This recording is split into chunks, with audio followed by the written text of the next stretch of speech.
Bien-aimés frères et sœurs, vous connaîtrez la vérité et la vérité vous affranchira. Ça, c'est pas moi qui le dis, c'est la Bible qui le dit. Mais moi, je vous dis mieux.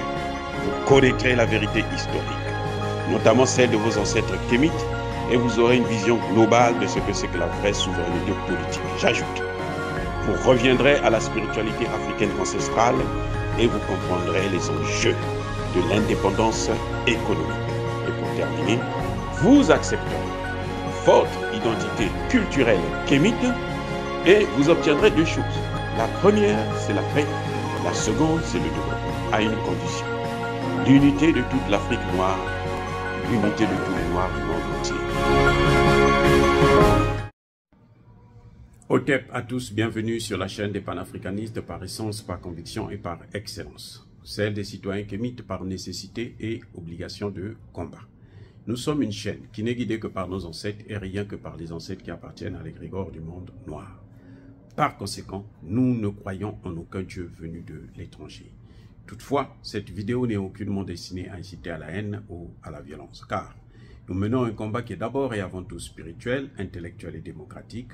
Ensuite, il est politique, géopolitique et géostratégique, contre l'impérialisme, le colonialisme, le néocolonialisme et l'endocolonat, qui sont tous qualifiés de crimes contre l'humanité.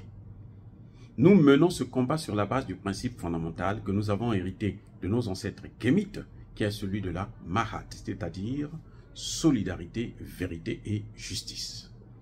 Vous êtes donc en droit de connaître la vérité et nous avons l'obligation de vous dire la vérité, rien que la vérité, afin que justice soit rendue au continent africain. Et ça, c'est notre modeste contribution dans cette noble lutte en faveur de la souveraineté, la dignité, la solidarité et l'unité africaine. C'est exactement ça que nous appelons le panafricanisme. Bien-aimés frères et sœurs, le président Joe Biden a fait une déclaration qui m'a troublé et j'aimerais la partager avec vous pour essayer de comprendre qu'est-ce qui se passe. Le président Joe Biden vous dit « La Russie a perdu la guerre ». Ah, bien-aimés frères et sœurs, même les Américains eux-mêmes, les généraux américains, vous disent que l'offensive a échoué. Monsieur Emmanuel Macron a beau envoyer des missiles, Scalp ou quoi que ce soit, ça ne va rien changer sur le terrain. Je répète, ça ne va rien changer sur le terrain. Emmanuel Macron croit intimider Poutine avec ses petits missiles. Mais depuis quand on a commencé à équiper l'Ukraine? C'est pas hier qu'on a commencé à équiper l'Ukraine. Ça fait depuis 2014 au moins. J'allais dire depuis 2008, quand la Russie a pris la Crimée. Ils ont commencé à se dire, ah attention, il faudrait neutraliser la Russie. Il faudrait mettre la Russie en coupe réglée. Et quand ils sont arrivés en 2014, ce qu'ils ont fait, c'est qu'ils ont fait signer à la Russie des accords de Minsk pour essayer de leur donner le temps de équiper encore plus l'Ukraine. C'est ce que Angela Merkel a dit, confirmé par François Hollande. Donc, quand le président Biden dit que la Russie a perdu la guerre, qu'est-ce qu'il veut dire par là? Bon, on comprend qu'il a parfois des pertes de mémoire de temps en temps, puisqu'il a confondu la guerre en Ukraine avec la guerre en Irak. Et il n'y a pas longtemps, il a rappelé que son fils était mort en Irak, alors que son fils est mort ici aux États-Unis.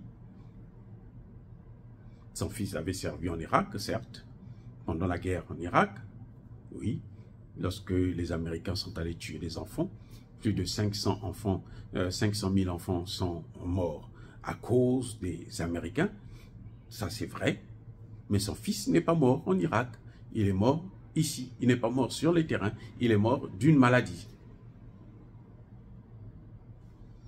Donc, quand le président américain vous dit que la Russie a perdu la guerre, moi, j'aimerais que vous, dans les commentaires, vous puissiez me dire qu'est-ce que vous entendez par là.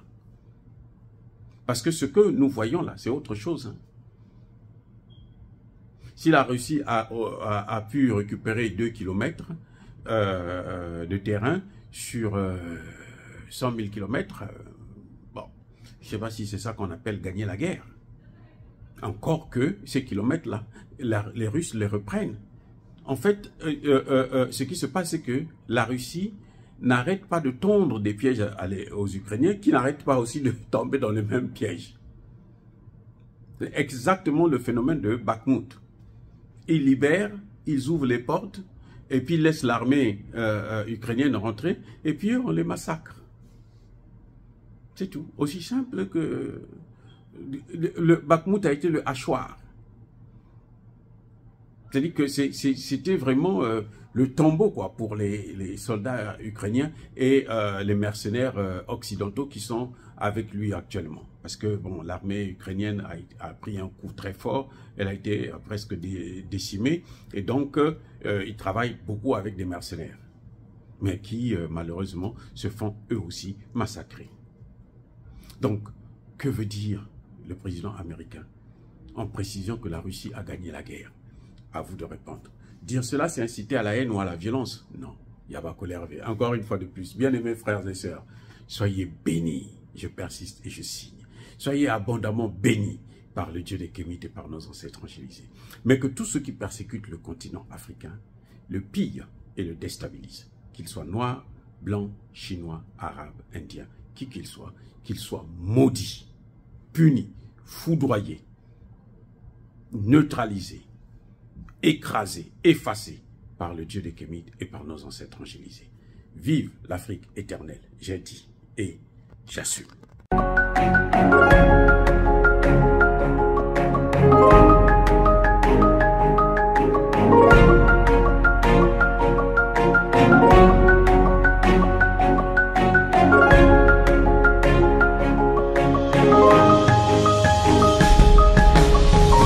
Eux, ils marchent par la foi et non par la vue. Mais moi, je vous conseille vivement de marcher par la connaissance scientifique et historique, notamment celle de nos ancêtres kémites, par les 5 sens et par l'intelligence. À vous, Abia.